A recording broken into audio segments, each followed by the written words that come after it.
అధ్యక్ష, ఈరోజు గవర్నర్ గారి ప్రసంగానికి ధన్యవాదాలు తెలియపరుస్తున్న తీర్మానానికి జనసేన శాసనసభ పక్షం తరఫున నా పూర్తి సంపూర్ణ మద్దతు తెలియపరుస్తూ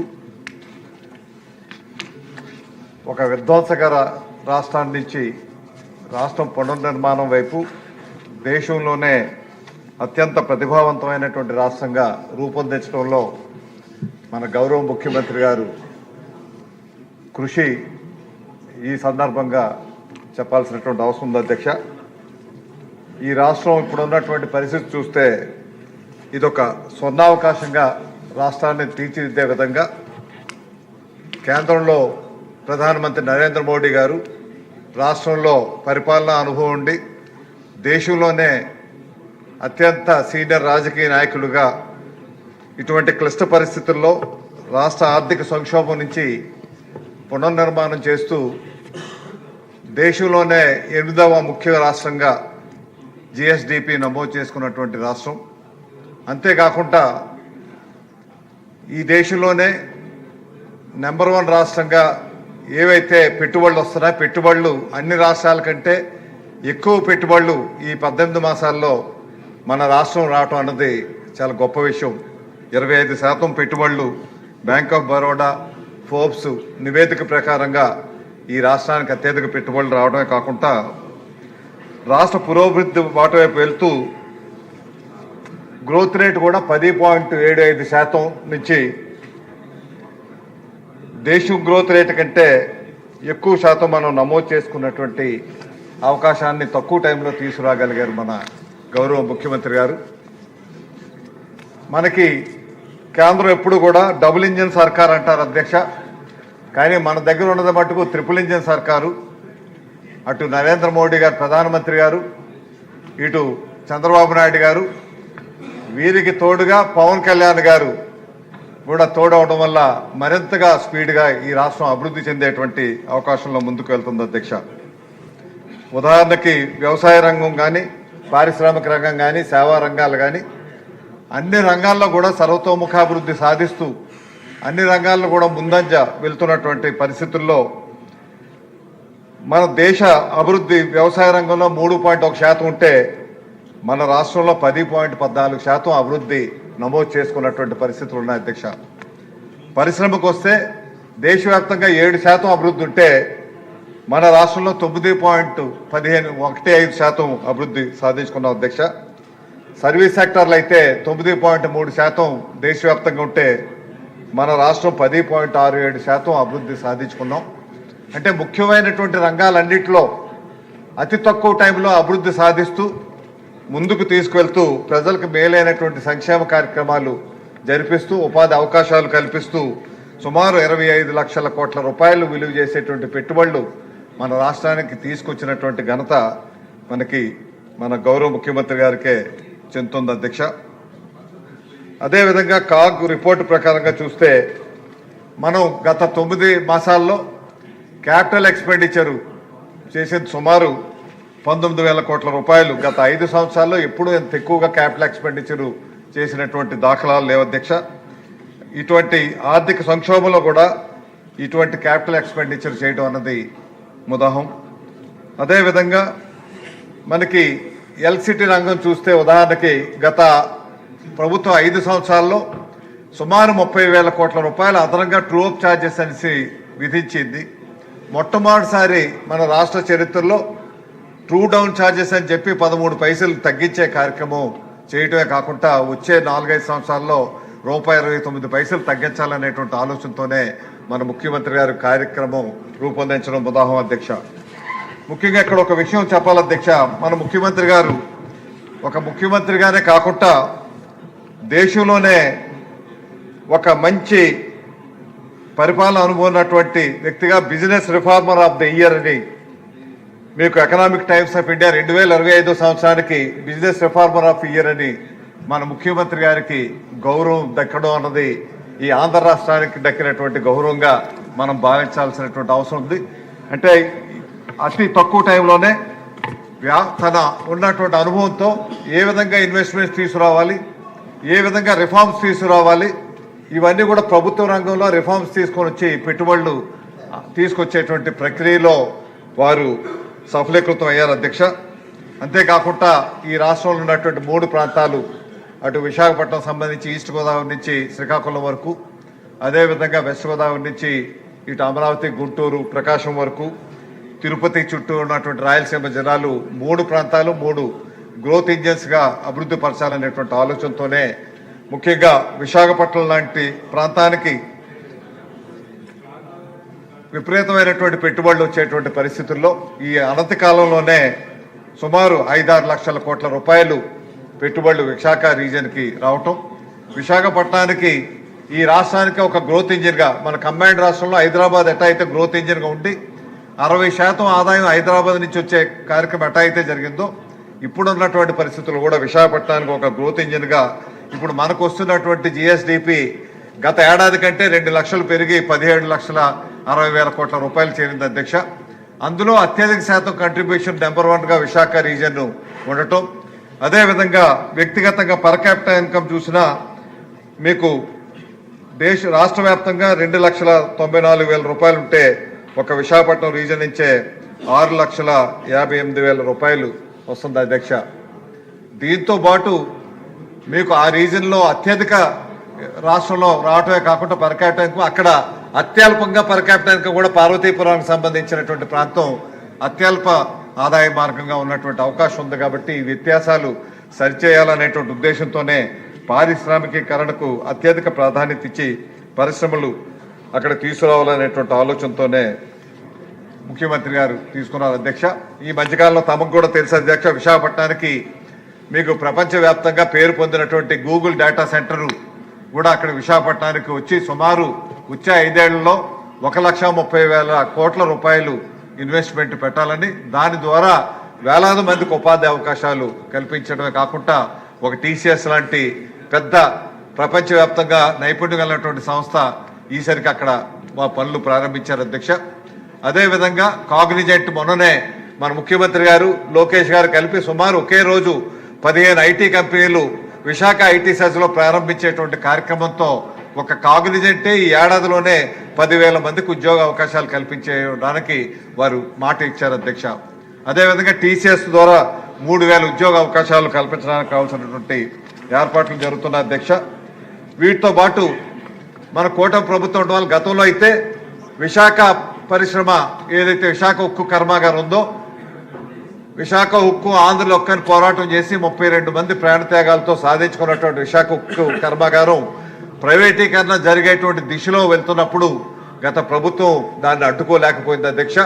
ఇప్పుడు కూటమి ప్రభుత్వం వచ్చాక అది అడ్డుకోవడమే కాకుండా ప్రైవేటీకరణను ఆపించి మళ్ళీ అది లాభాల బాటలోకి వెళ్లే విధంగా సుమారు 11,400 కోట్ల రూపాయలు కేంద్ర ప్రభుత్వం సాయం, రాష్ట్ర ప్రభుత్వం కూడా సుమారు వారి రాష్ట్ర ప్రభుత్వానికి కట్టాల్సినటువంటి ఛార్జెస్ కూడా 3,000 కోట్ల రూపాయలు రాయితీని రద్దు చేసేటువంటి కార్యక్రమం చేసి ఈరోజు 54 కోట్ల రూపాయలు లాభాలు జనవరిలో వచ్చే విధంగా రూపొందించబడ్డదంటే ఆ ఘనత ఎన్డీఏ కూటమికి, మన ముఖ్యమంత్రి గారికి, ఉప ముఖ్యమంత్రి గారు పవన్ కళ్యాణ్ గారికి దక్కుతుంది. అటువంటి కర్మాగారాన్ని మనం కాపాడుకోవడమే కాకుండా దేశంలోనే అత్యంత పెద్ద Arcelor Mittal and Nippon steel plant ఒకటి నక్కపల్లి మా అనితమ్మ గారి నియోజకవర్గంలో ఒక మంచి స్టీల్ ప్లాంట్ వస్తుంది అధ్యక్ష. 1,60,000 కోట్ల రూపాయలతో ఆ స్టీల్ ప్లాంట్ వచ్చి సుమారు 60,000 మందికి ఉద్యోగ అవకాశాలు కల్పించేటువంటి ఒక ప్లాంట్ వస్తూ ఉంది. దాంతోపాటు మా విజయ్ కుమార్ గారి నియోజకవర్గంలో ఎలమంచిల్లో మీకు సుమారుగా ఎన్టీపీసీ గ్రీన్ హైడ్రోజన్ చెప్పి సుమారు 1,50,000 కోట్ల రూపాయలతో అక్కడ గ్రీన్ హైడ్రోజన్ అనేటువంటి ఒక పెద్ద కర్మాగారం కూడా వచ్చి గ్రీన్ హైడ్రోజన్ హబ్గా ఆ ప్రాంతాన్ని రూపొందించాలనేటువంటి కార్యక్రమాలతో అవి జరుగుతున్నాయి అధ్యక్ష. ఇవే కాకుండా ఎస్ఈజెడ్లో ఈ మధ్యనే సుమారు మనం అధికారంలోకి వచ్చాక 30 ఐటీ కంపెనీలు రావడం జరిగింది అధ్యక్ష. కేంద్రం నుంచి ఫార్మాసెస్ అని నక్కపల్లిలోనే 11,000 కోట్ల రూపాయలతో వాళ్ళకి పనులు ప్రారంభించడం జరిగింది అధ్యక్ష. వీటితో పాటు గత చాలా కాలంగా మనం పోరాటం చేస్తున్నటువంటి విశాఖపట్నానికి ఒక రైల్వే జోన్ ఏర్పాటు చేయాలనేసి కార్యక్రమం చాలా సంవత్సరాలుగా పోరాటాలు జరిగాయి అధ్యక్ష. అది గతంలో కార్యాచరణ జరగలేదు. కానీ మనం ఎన్డీఏ ప్రభుత్వం వచ్చాక నరేంద్ర మోడీ గారు ఆశీస్సులతో విశాఖపట్నానికి ఒక రైల్వే జోన్తో పాటు విశాఖ డివిజన్ కూడా ఉండే విధంగా ఆర్డర్స్ రావడం, ఏప్రిల్ 1వ తారీఖు నుంచి రైల్వే జోను పనులు ప్రారంభించడానికి కావాల్సినటువంటి ఏర్పాట్లన్నీ కూడా జరుగుతున్న అధ్యక్ష. విశాఖపట్నం ఉన్నటువంటి డివిజన్స్లో, దేశంలో ఉన్నటువంటి డివిజన్స్లో అత్యధిక రెవెన్యూ సాధిస్తున్నటువంటి డివిజను విశాఖపట్నం డివిజన్ అధ్యక్ష. 17% గ్రోత్ రేట్తో అది జరుగుతుంది అధ్యక్ష. అక్కడ విశాఖ రైల్వేకి సంబంధించినటువంటి ఒక ప్రతిపాదన అధ్యక్ష. మనకి విశాఖపట్నంలో మీకు లాంగ్ డిస్టెన్స్ ట్రైన్స్ వెళ్ళేటప్పుడు అక్కడ ఒక సబర్బన్ రైల్వే స్టేషన్ కూడా విశాఖపట్నం ఎయిర్పోర్ట్కి ఆపోజిట్గా షేలానగర్కి ఎన్ఐటి జంక్షన్ మధ్య ఒకటి ఏర్పాటు చేయాల్సిన అవసరం ఉంది అధ్యక్ష. అటువంటి ప్రతిపాదన మన రాష్ట్రం నుంచి పంపిస్తే ఇంకా అక్కడ ఇంకా అభివృద్ధి చెందేటువంటి అవకాశం ఉంటుంది అధ్యక్ష. దీంతో పాటు ముఖ్యమంత్రి గారి దూరదృష్టితో విశాఖపట్నం అభివృద్ధి, విజయవాడ అభివృద్ధి దృష్టిలో పెట్టుకొని 2 ప్రాంతాల్లో మెట్రో రైలు రావాలనేటువంటి ఆలోచనతో మొదటి విడతగా 22,000 కోట్ల రూపాయలతో మెట్రో రైల్వే తీసుకురావాలని ఏదైతే కోరుతున్నారో, విశాఖపట్నానికి సంబంధించి స్టీల్ ప్లాంట్ నుంచి కొమ్మాది వరకు ఫస్ట్ ఫేజ్లో తీసుకురావాలనుకున్నారు అధ్యక్ష. కొమ్మాది నుంచి భోగాపురం వరకు కూడా, ఎందుకంటే ఎయిర్పోర్టు ఈ ఏడాది జూన్ మాసంలో మొదలు పెట్టేటువంటి అవకాశం ఉంది కాబట్టి ఎయిర్పోర్ట్ కనెక్టివిటీ ఉండాలంటే కొమ్మాది నుంచి మనకి భోగాపురం వరకు ఇదంతా కూడా మా గంటా శ్రీనివాస్ గారి నియోజకవర్గంలో వస్తుంది అధ్యక్ష. అది ఫస్ట్ ఫేజ్లోనే కొమ్మాది నుంచి భోగాపురం వరకు కూడా మెట్రో రైలు వస్తే దానివల్ల ప్రయాణికులకి చాలా సులువుగా ఉంటుంది అధ్యక్ష. లేని పక్షంలో చాలా అక్కడి నుంచి మీకు సుమారు 2 గంటలు టైం పట్టేటువంటి విధంగా ఉంది కాబట్టి ఆ కార్యక్రమాలు చేయాలి అధ్యక్ష. మనకి విశాఖపట్నం మన నిజంగా రాష్ట్రానికి ఒక మణిహారం అధ్యక్ష. ఈ దేశంలో ఉన్నటువంటి ఏ పట్టణాలకు కూడా అంత గ్రీన్ బెల్ట్ లేనటువంటి పట్టణం ఏదైనా ఉన్నదంటే అది విశాఖపట్నం అధ్యక్ష. సుమారు విశాఖపట్నం సిటీకి అనుకొని ఫారెస్ట్ ల్యాండ్ కానీ, అదేవిధంగా ఎండోమెంట్ ల్యాండ్స్ కానీ, ఆర్కియాలజీ ల్యాండ్స్ కానీ సుమారు 25,000 ఎకరాలు విశాఖపట్నం ఆనుకునే గ్రీన్ బెల్ట్ ఉంది అధ్యక్ష. అందుకే ఇన్వెస్టర్స్ అంతా కూడా విశాఖపట్నంకి వచ్చి ఇన్వెస్ట్ చేయాలనేటువంటి ఆలోచనతో ఉన్నారు కాబట్టి ఆ ప్రక్రియకు ఇప్పుడు స్పీడప్ అయ్యే విధంగా ఈ కార్యక్రమాలు జరుగుతున్నాయి అధ్యక్ష. దీంతో పాటు మనకి ప్రతిపక్షం చూస్తూ ఉంటే వాళ్ళ పోకడలు వింతగా ఉన్నాయి అధ్యక్ష. గతంలో ఏదైతే మీకు బ్రాండెక్స్ అనే కంపెనీకి మీకు ₹1 1 ఎకరా ఇచ్చే కార్యక్రమం జరిగితే లోకేష్ గారు వచ్చాక ఐటీ కంపెనీలకి 99 పైసలకే ఇచ్చేటువంటి ప్రక్రియ ఏదైతే ఉందో దానివల్ల ఇన్వెస్టర్స్ అంతా కూడా వచ్చి అక్కడ కోట్లాది రూపాయలు విలువైనటువంటి భూముల్లో ఇవ్వటం వల్ల అక్కడ వేలాది మందికి ఉద్యోగ అవకాశాలు వస్తుందనేటువంటి ఆలోచనతోనే ఆ బ్రాండెక్స్ ఆ రోజు అట్లా ఇచ్చారు కాబట్టి ఈరోజు 20,000 మంది ఆడపిల్లలు అక్కడ ఉద్యోగ అవకాశాలు జరుగుతున్న అధ్యక్ష. విశాఖపట్నంకి ఇంకొకటి ఏంటంటే మహిళలు స్వేచ్ఛగా వారు శాంతి భద్రతలతో పనిచేయగలిగేది ఏదైనా నగరం ఉన్నదంటే అది విశాఖ నగరం అని చెప్పి కేంద్ర నివేదికలో తెలియపరిచారు అధ్యక్ష. దీంతో పాటు మనకి మూలపేటలో ఒక మంచి పోర్టు కూడా తయారవుతుంది అధ్యక్ష. వీటిని త్వరితగతిన పూర్తి చేయాల్సినటువంటి అవసరం ఎంత ఉంది అధ్యక్ష. ముఖ్యంగా ఉత్తరాంధ్రకు సంబంధించినంత వరకు చాలా వెనుకబడినటువంటి ప్రాంతం, ఆర్థికంగా, సామాజికంగా, అదేవిధంగా విద్యాపరంగా, వైద్యపరంగా అన్ని రకాలుగా వెనుకబడినటువంటి ప్రాంతం. కిడ్నీ వ్యాధులు కానీ, క్యాన్సర్ వ్యాధులు కానీ ఎక్కువగా ఉన్నటువంటి ప్రాంతం కాబట్టి ఆ ప్రాంతం వ్యవసాయ పరంగా ఇంకా అభివృద్ధి పరచాల్సినటువంటి అవసరం ఉంది.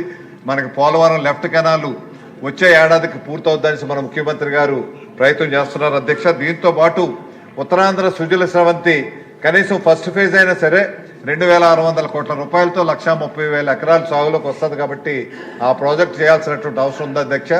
ఉత్తరాంధ్రకు సంబంధించినటువంటి ప్రాజెక్టులకి 5,000 కోట్ల రూపాయలు పెట్టగలిగితే సుమారు 30 లక్షల ఎకరాలు సాగులోకి వచ్చేటువంటి అవకాశం ఉంటుంది కాబట్టి వంశధార, నాగావళి ఇటువంటి మడ్డువల్స్ అని ఇటువంటి కార్యక్రమాలు చాలా ఉన్నాయి అధ్యక్ష.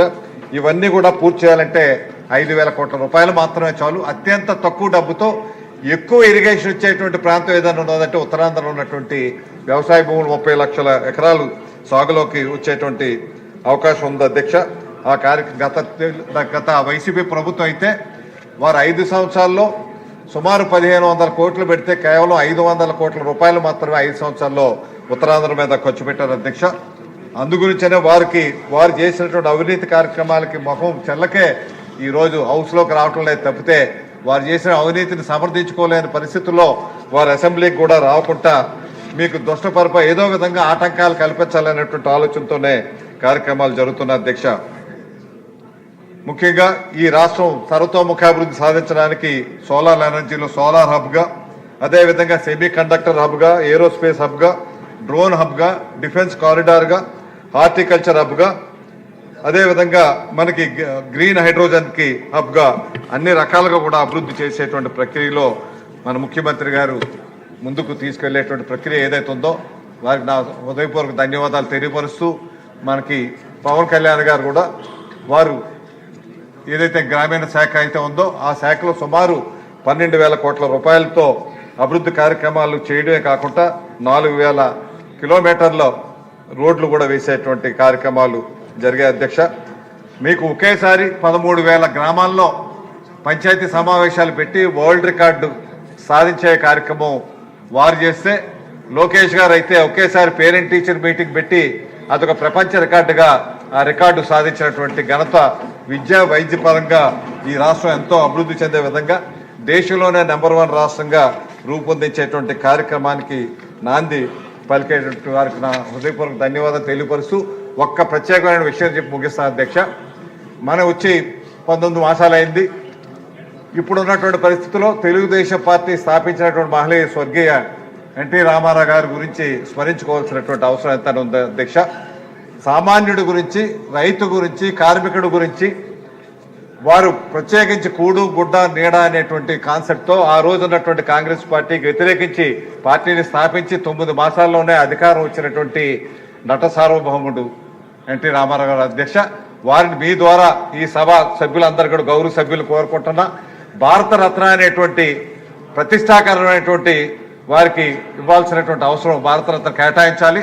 వారికి కేటాయించడం ద్వారా ఆంధ్రుల ఆత్మ గౌరవాన్ని కాపాడినటువంటి ఎన్టీ రామారావు గారి సముచితమైనటువంటి గౌరవం ఇవ్వాల్సినటువంటి అవసరం ఎంత ఉంది. కాబట్టి దానికి సంబంధించి ఒక ప్రత్యేకమైన తీర్మానం ఏర్పాటు చేసి మనకి ప్రధానమంత్రి గారు కానీ, ముఖ్యమంత్రి గారు, పవన్ కళ్యాణ్ గారు వీళ్ళంతా ఉన్నారు. ఇటువంటి అవకాశం మళ్ళీ కూడా భవిష్యత్తులో ఎటా ఉన్నా ఈ అవకాశం రాదు.